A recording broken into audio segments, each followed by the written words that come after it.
know that Marin Dania, whatever, that elf lady who goes to the unseen world using the Yeah, One Ring.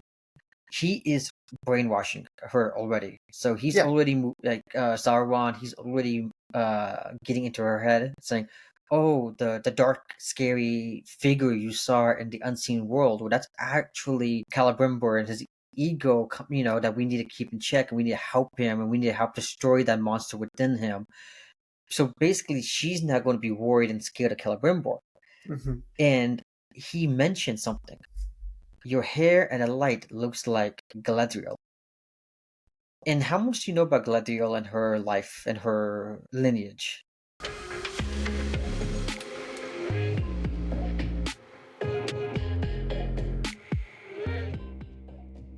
What's poppin'? It's the popcorn perspective here. AK and Jay reviewing another episode of Rings of Power. What did you think about this episode, Jay? Damn. So, episode 4 wasn't my favorite. Definitely Mhm. the weakest of the bunch. We've already reviewed 1, 2, and 3. Definitely go check it out if you haven't seen that either. But this episode was definitely the best episode of the bunch, for sure. Agreed. Agreed. This is my favorite episode of the season. I'm like, if you watched our last week's episode, my biggest issue was we didn't get to see Numenor, which was one of my favorite storylines from season one, and we got a lot of Numenor this episode. Yes, we did. Yes, we did. I think we can follow, just based on what we got in Numenor. What was your biggest highlight, or what was your favorite part to see or happen in Numenor? Yeah, so Numenor has definitely been a highlight of the entire show. Hmm. I think the acting and the characters for that section has been solid all across. Um, I was most psyched to see the division within the pro Farazan and pro Queen Regent Mariel. Yes, So we're yes. definitely seeing the factions happening, and we're seeing the ramifications of that. So I definitely enjoyed that. We actually finally get like some kind of goal or ambition with Farazan. All of last season and this season, he's just been a very silver snake, but we really haven't seen what his goal was. And he talks to his son Keeman, and he's like, "You see the peak over there? That's where the elves go to vanish to the afterlife, and they live forever." And Mhm. he feels like it's a slap on the Numenorian's face that whenever they wake up, all they see is the elves, final resting place where they live forever, and that's like his ultimate goal is a stamp on immortality, which is going to play, I think, into what Sauron is planning. Yeah, for sure. So Farazan definitely has that ego to him Hmm. that he wants to live forever, and there is a thing that the elves, the Valar told them never to go too far west that they can never see their I island. Yeah. So it's kind of like a barrier for the Númenóreans, and I can see him challenge that. But that could definitely lead to the downfall of Numenor, but we'll definitely get there when we get there. Well, I know we're focusing more on Numenor right now, but we did also get that line from Anatar slash Sauron when he's talking to Celebrimbor, and he said Numenor is his greatest fear. Yeah, And it goes to show that he wants to get rid of Numenor as soon as possible. He wants to out of the picture, not an equation. So I feel like he knows yeah. Farazan briefly from season one, and I think he can figure out a play with Farazan to give him that ambition, aka a Yeah, so I could definitely see Farazan getting a ring. Sauron is that manipulative. So I can definitely see that happening. Maybe even next episode. I'm not too sure though. I feel like next episode might be too soon, especially with the Battle of Eregion being heavily set up at the end of this episode. But That's true. Okay. definitely either season end or beginning of next season. Yeah, that will actually be really interesting. Hmm. Uh, and I think we will get to see Númenor come back to Middle Earth. Sorry, the East Middle Earth. Yes, yes. Yeah, So you think I Numenor is going to arrive back to Middle Earth by the end of the season? right, right. I Okay. think they have a big part to play in Middle Earth. I mean, we do know Queen Muriel last season finale. She did tell Galadriel. the Numenorian men we will return. So she did leave that hint, and we haven't Yeah, seen any push to go back to Middle Earth all season. But they've been dealing with their own politics all season long. So, yeah. but we had an interesting death, Yeah, Valandil's, and yeah. So before we get there, the okay, two characters who were totally stagnant, not going anywhere, were Keeman, Farazan's son, son, and Erin. I don't know if I'm saying it right. Arian or something. Yeah, Arian, yeah. So yeah, she's the daughter of, well, she's Isildur's sister, yeah. and her dad Elendil's daughter. is, yes, Valandil. So we finally see a little bit more of them this episode, right? And Yeah, it definitely seemed. public enemy number one for me. Like I definitely want to see Yeah, them die. I'm not. So I do like what they're doing with the Keeman character. Seems like he is trying to just impress his dad by any means possible, and he seems to have an affection with Arian. Just I believe that's half the reason why he ended up killing Valandils, which was kind of sad to see because I did like that character a lot. Yeah, But do you think it has to do with that affection, that attraction he has for Arian, that he was trying to get rid of him, take him out of the equation? yeah. I think he's a sniveling little Bitch. B-word. So he took the chance that he could, and yes, I do think Yeah. he has some feelings to Arian. Yeah, whatever her name Uh, is. Yeah. It's still their sister. Yeah. yeah. So that could definitely play a factor that that's the reason he killed, but I think he's just a backstabbing, two-faced piece of shit. Agreed. Agreed. Yeah. And like so I like his character, like I said. I think they've done a decent job at like explaining who he is. I just don't understand Arian's character still. She frustrates me.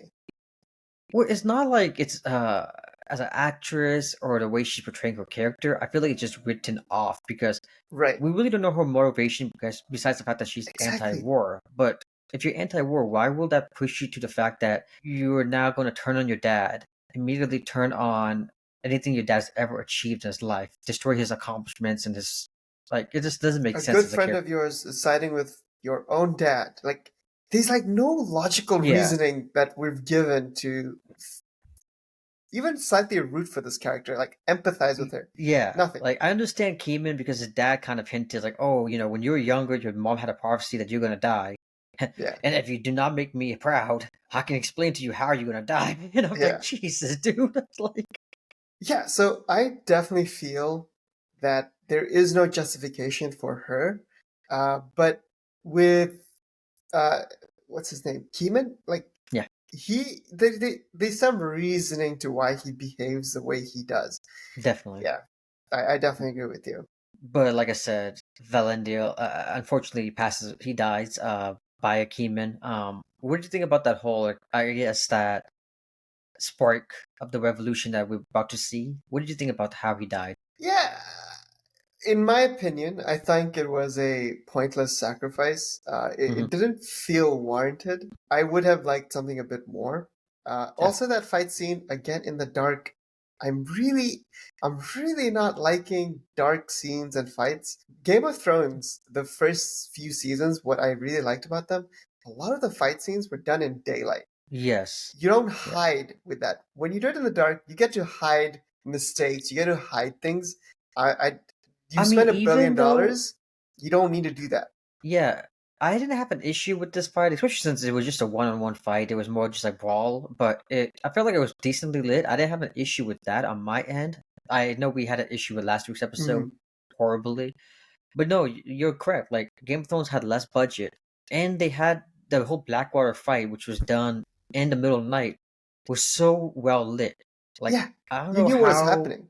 Yeah, and then obviously we had season 8, which you can see shit. But No, yeah, I don't know if it's like the new technology, the new directing style, or like the new cameras. But they got to figure out something about lighting because yeah, it's even this episode where I didn't have an issue with it. I could definitely see some areas. I'm like, wait, how did he get to the ground? Like, how did he fall to the ground? Or exactly. yeah, I, there's a couple of yeah yeah, quick edits I or didn't see something. that.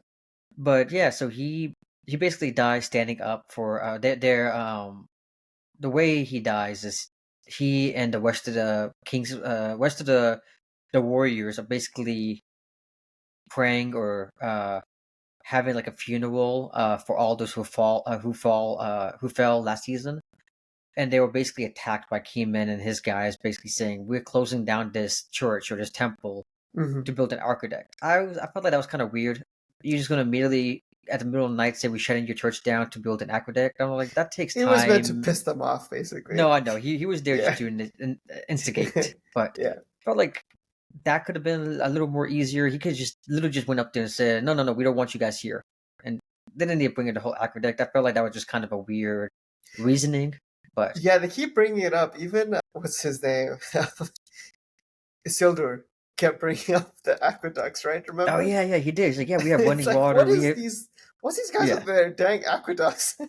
Hey man, I mean it's a beautiful area. I would love to live in Numenor. It's like anywhere, anywhere in any Middle human Earth. area Yeah, built by in Middle Earth, I'd go to Numenor. But yeah, any elf for sure. areas do Rivendell. But Yeah. Any last thoughts on Numenor?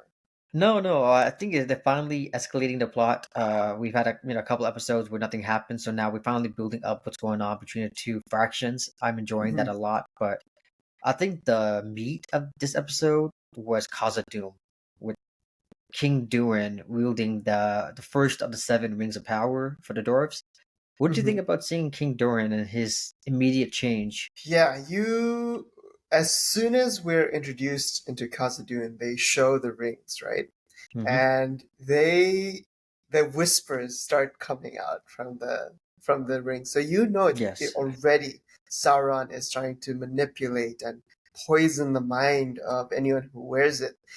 And yeah, that's exactly what happened to King Durin. Did He you saw where the like? light was coming from, but he, without any regard of the mountain and the structure of the mountain, he's like, just dig here. And Did yes, the light you? did come, but then that also just pointed out that he's lost touch with what it means to be a dwarf. Yes and no. I feel like because he was still correct, even though you could say that, he was still very much correct about if you drill here, it's going to weed light cause of doom in all these Hmm. areas. So he was correct about that, but my issue with that, I feel like it's way too soon for him to be turning evil. Don't you think so? I'd say evil, right? Well, more corrupt. I Yeah, feel like the dwarves should have a little more resilience to it because they surround themselves with building. They surround themselves with jewels all the time. So I feel like it feels very much similar to what they did in the Hobbit movies, where I cannot remember who that king guy was, the prince who was trying to fight over the Lonely Mountain. yeah, I But forgot all those characters. he immediately becomes brainwashed by the heart of the mountain, which I'm like, it feels way too similar. The Uh, Arkenstone, right? yeah, the Arkenstone, yeah. Yeah, Versus it being slowly built up over time, it's an immediate change. And I feel like if they slowly build it up over time, it can make it more natural than like an immediate 360 from your character arc.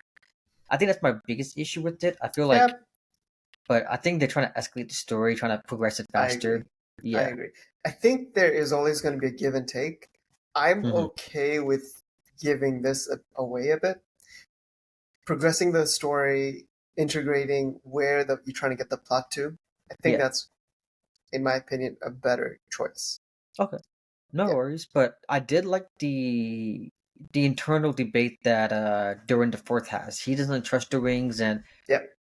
he and Like his friend his Elrond yeah, and Durin, Prince they Durin. do not trust the But no, it was cool to see because he actually goes to Eregion, and he tries to speak with Calabrimbor, and he's like, "These rings is already making my dad more greedier, a lot different Hmm. than how he was, and I don't know if there's something wrong with the rings." And he brings up, "How much do you really know about Anatar?" And Hmm. I love how quick Durin is at just like identifying a problem and trying to figure out how to solve that problem. Like he's very smart. I love that He character so is. much. I really love Prince Durin, and Hmm. Celebrimbor was already starting to become suspicious of Anatar, and we'll definitely get to that point. Yes, But yes, talking about Khazad-dûm, we hear rumblings when Dissa goes oh underneath. yes, yes. Uh, So this, w- she what finds do you herself feel in with some that? cavern where she hears like a Yeah. rumbling, growling noise, and I know it's supposed to be, or we're supposed to think of the Balrog, but Is it the Watcher in the Water that It we is. saw in In Fellowship? my Is that who opinion, it? I think that's what it is. Okay, Yeah, from the I think so. Fellowship.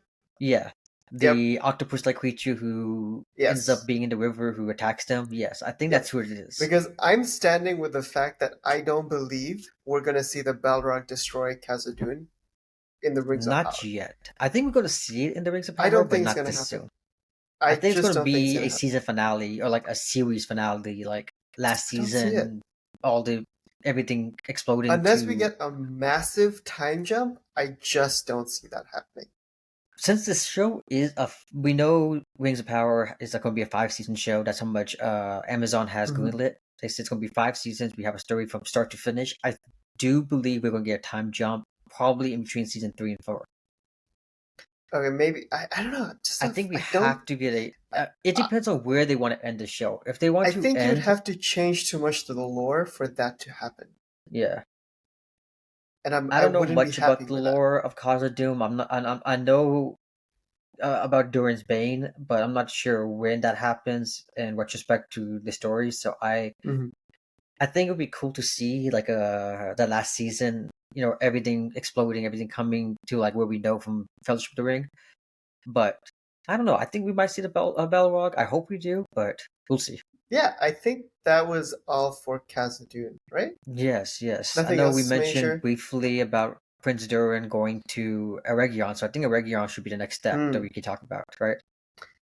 Region and Calabrimbor. So Charles Edwards, if I'm not mistaken, plays Yes. Calabrimbor. Amazing, I amazing feel actor. so bad for him. Like, God, Anatar is literally manipulating and just messing with this guy's mind and brain, and I feel so bad for Celebrimbor. Yeah, because Calabrimbor actually calls out Anatar. Anatar. He's like, you do this. You plant a seed and then make it seem like it's my idea when it's not my idea. Yes, and that's He because called Anatar him is out still directly. pushing. Well, that's because Anatar is still pushing for the 9 rings for the The men. Nine Rings. Yep. And because Celebrimbor is like, no, no, no, men cannot be trusted because Yep. they're very prideful, very egotistical, and Easily corruptible. corrupted. Yep. Yeah, so it's like let's forget about them. Let's focus on the dwarves and the elves, and make sure we can secure this future, basically. But Anatar is like, no, no, no, no. Like, we need to save Middle Earth, and Mordor is in the Southlands, and the Southlands is the people that we want to save. So we should give the rings to the humans, and he's doing like this all these 4D chess, and Yeah, he is. I felt bad because Celebrimbor was like, well, I'm not going to build the rings, and the Anatar's like, okay, well then I'll do it. Like, Yeah. and it's so fucked up. Just And we see a glimpse of the One Ring to rule them all. it's probably like a prototype, like a Mach Exactly. one, but Yep. we do Basically, see. someone accessing the unseen world, which obviously, if you watch the Fellowship and Mhm, three Lord of the Rings, you'll know the unseen world is what Frodo gets into mhm. whenever he puts the ring on. And I Nice feel little homage, but yeah, definitely a prototype. yes, as I feel bad for that elf lady. We've seen She's her getting all played season long. hard too. Yeah, so okay. I'll talk a little theories at the end of the video here, so I'm not going to go too much into it. But um, yeah, so he basically adds more mithril to that ring, saying that maybe if we add more of that, it can ruin the corrupted power that the humans will have, and that's when Celebrimbor finally comes to. He's like, no, no, no. How about this? I'll help you do it. That way we can make sure it's done correctly. But what was the thing that Anatar did that got him to believe or get him back on track? What was the Yeah, manipulation he so used? in episode one, Celebrimbor sends Mm-hmm. a letter of deceit to the High King. The High King. And we had both, AK and I had marked this. Like, it was a very weird look that Anatar had given, Yes. only for us to realize now that he was planning on using that just in case. And basically, what he did was, hey, because you were deceitful to your own king, it's that deceit and malintent that seeped into the rings of the dwarves, and to correct that, we need to create 9 more for the humans. That I was And like, it's so Calabrimbor was so sad. close to doing the Yeah, right thing. because this all happened because the Durin talks to him and he's like, "How much do you know about Anatar?" And these wings are already making my dad go crazy. He's Yep. requesting all the other kingdoms of the dwarves to give him half of the supplies in order to wield a ring. Like he's going crazy, and he's like, "Oh, it's because you lied to the High King. It's like this is your fault." He gaslights the shit out of him, and it's But he so doesn't even say your fault, it's our fault. yeah, yeah. He takes mutual blame, but we all know he's pinning it all on him Yep. because he didn't write the letter. He didn't send the letter. He knows and Celebrimbor is breaking down inside because Yeah. And he's a he's like good dude. it's either tell the High King that I lied and now the dwarves have a corrupted ring and I might be banned from ever building again, or I work with Anatar and build the 9 rings for the humans to hopefully offset the corruption of the dwarves. Yes. And we all know where that's gonna go. The 9 rings, the ring wraiths. So I love Anatar and I love him just pulling the Yeah. strings and he's so calculating and he's so Sauron good. has definitely been the highlight of season 2. And I've 100%. enjoyed every moment with Calabrimbor and uh, Anatar. No, they've done such a good job. I'm loving the characters. I'm loving the actually the season, this episode alone. I'm just loving the amount of politics or like there's a lot of build up to do. It's a lot of Mhm. smart build up, and that's the issue season one had is a lot of it just felt like didn't go anywhere. This Yeah. season, things are progressing and things are progressing fast. And Yeah. Um, we is anything else with Celebrimbor that you want to touch on?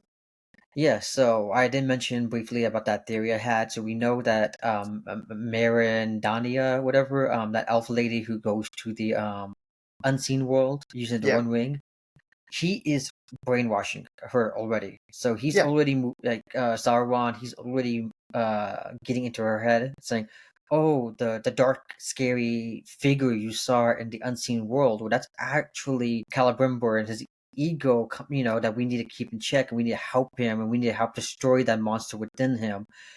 So basically, she's not going to be worried and scared of Calabrimbor. Hmm. And he mentioned something. Your hair and the light looks like Galadriel.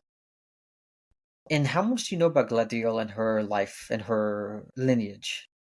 Not too much. Okay. So she is married. Galadriel, she is married, and she does have a daughter who should have been born by now. Hmm. Yes. So her daughter is like, I think it's like Celebrian, and her husband is Celeborn. We do see her husband briefly in Fellowship of the Ring, the other big elf that she's like walking Yeah. around with. And they're also married, and she mentioned to him that he's been missing for so long. She mentioned that last season that that Celeborn has been missing for so long. And I have a theory: is this elf that being manipulated and being referenced to Galadriel, is that actually her daughter? Does she not know her daughter? We haven't seen those two interact yet. Oh, okay. I thought when she Galadriel, went to go to meet Celebrimbor in the first season, they would have met. No? she was in the first season. Oh, okay. She Maybe. was only introduced this season in episode 1, working with Calabrimbor, and she's like, "Oh, should we let Halbrand in, or should we let him out?" And she's like, "Well, we were told don't talk to him until we get further instructions." So that's the first time we've seen her this season. I thought he was just trying to manipulate her by comparing her to one of the most well-known elves and apparently Yeah. the fairest elf, who's Hmm. Galadriel. So I thought that's what his play was, not necessarily that that would be his or her daughter. Well, this is long time into H2, like towards the end of H2. Guess who Celebrian, Galadriel's daughter? Guess who she ends up marrying? Eldwand. No, I really, Yeah. huh?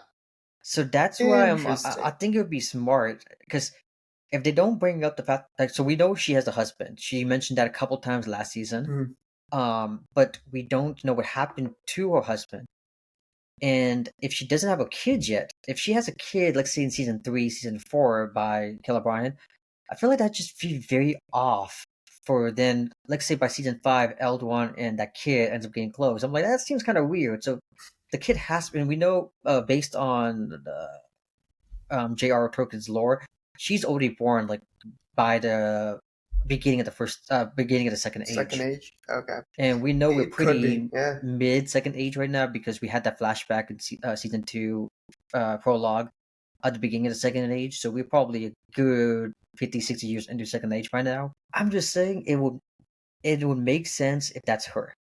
Yeah. Different name, they can easily pull some BS like, oh, I went with a new name because I didn't want to have my mom's like Heritage or hair whatever. like yeah giving me free stuff. I want to earn my Could be. role with Calabrimbor or something. They could easily Yeah. just do that just to have that twist play out. And we're finally getting Galadriel coming back to Eregion by the end of this episode. So which means they will We probably have do. a yeah, Galadriel is literally right across the river to Eregion by the end of the episode. Because the orcs are Yes. about to launch a war on Eregion. Yes. Yeah. Though So at that scene, it is very interesting because Adar actually approaches her that we should be working together. I mhm. want to see where that goes. Yes. So you good mention. Yeah. So I think it's because Adar is still afraid about Sauron, Yeah. and Halbrand did say the elves are working with the new sorcerer. So I think, and he was just trying to manipulate Adar into attacking Hmm. Eregion. And I feel like here we're gonna get a Galadriel say, no, Halbrand, the king of the Southlands is Sauron, and I think that's gonna actually have them join forces slightly for a Mm. time being, but I don't think that's gonna last I, longer I than I like don't have faith in Galadriel. exactly. No, her ego's gonna get in the way, and she's gonna blame Adar for letting Halbrand go. And but like I'm saying, though, like we're literally getting ready for the Battle of Region, which means Galadriel is prisoner with the orc. So technically, next episode, if she gets loose, she might interact with that elf lady.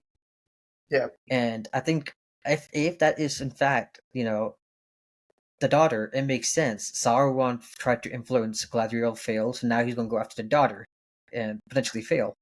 I wouldn't say he failed with Galadriel, but yeah, I can definitely Yeah, I see what you're mean, saying. yeah, I think that's his daughter. I Yeah. think that'd be cool because I do kind of want them to bring in those characters because it's kind of weird how they've been just sidelined and only mentioned like she's Yeah. never mentioned her daughter, but Agree. she mentioned her husband like twice last season, and I'm like, y'all been married from like end of age one all the way to like age three, where like fellowship is at. So I'm like, come on. Yeah. No, overall, this was a solid episode. And I know there was a lot of hate last episode, Yeah. and I've seen a lot less hate. So I'm glad. Like, I want to see this show succeed. So Yes. I'm glad we got this sort of episode. I am thoroughly enjoying this season. Agreed, last episode was kind of weak, but overall, I feel like this season has been far better than season one, and I'm hoping now that we are finally getting that battle take place, hopefully next episode. Hmm. I'm hoping the battle of this season's battle is better than last season because I feel like last season's battle, as great as the spectacle it was, the highlight of it was the ignition of Mordor, the volcano. Yeah, agree. Yeah, that battle wasn't that good. It was not Yeah, very the impressive, in my choreograph opinion. was kind of rushed and wasn't the nicest to look at, but it was that big explosion of Mount Doom which caused Yeah. that episode to be so damn good. So I'm hoping, obviously now we're gonna get elves versus dwarves most likely here. So we're gonna have not dwarves, apologies, elves versus orcs. So elves are more skillful fighters. So I'm hoping we get better choreographing this next week's episode. Yeah. But I'm excited. I'm excited to see this battle set up take place. Yeah. That's it for me. And let us know what you guys thought of this episode. Also, go check out our previous reviews. We have a few theories going on with those as well, so that'll be fun. Yes. Let us know what you guys think about season two so far. Leave a like down below, like, comment, subscribe. See ya. All right.